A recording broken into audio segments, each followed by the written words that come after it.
Kajing long jiman kum kijing lek kemen kidur khmat bapu sam khi kajing kawa iklama jong ki sengsan berthai per rengkat kisur jing ruan ki tiar tem tenrai ki basawah keleng ke jela kilong kat tu kat ni kidak ni sakhi jong ki election hamiklaya ke election hamiklaya kala sawa de kisur jing ruan per ha ka bagi sengsan berthai ki yele kat balak ban penyajan yelde bat kinong thep vote kani kalong ka khubor ka bamnya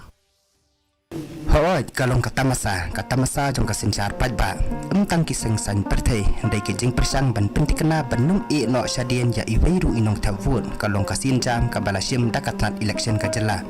pot katam lembat kalariti kakudup ya kanung rim jong kambi kalaya ya ka baju benaru barabor kum kawai neki jaka pedang kapot katam kari India dak ba pentikna baka pot katam kalong sibenta jong kani ka election katnat shan kan sa penmi ya ka jingruai ka balapan kre ha ka bai dei bat kani kalyang Meghalaya is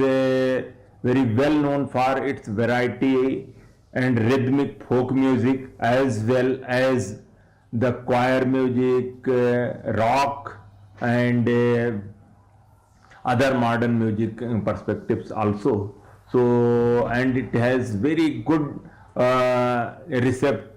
receptance among the youth and all sections of the society. Nababun na kinong tawud kide kisamla karensan jong kapot katam barabor kajusim ya kicaka pedang hakanu kunu karensan san perthe da kababu jengmut ya kapot katam kabalong kabenta bakongsan bante song katrat election kala kami lenti bakani kan yarap si kat dei hakaban kring ya kinong tawud saki jaka tawud ni polling booth kenang bakila bante ya kavut ka jongki. So during our sweep campaign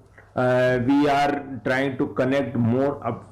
and more people through the music and the sports. So in the all languages like Garo, Khasi, the Jaintia dialect, as well as with Hindi, English, some remix music to carry forward our messages,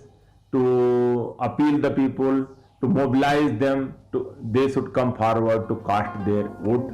Kaput katam kalong kawai na kabenta kabahkmat jong ka ayam election hakan ka kenti kantam haman laki rinsan san perthai nadu ki jingruai nongwei hadu ki jingruai tenrai kila sawa haman laki program by day bat election haka baki kertong rengkat kinong ilam san perthai ki persang kat pala ban kring kinong thavut biru report di news Shillong.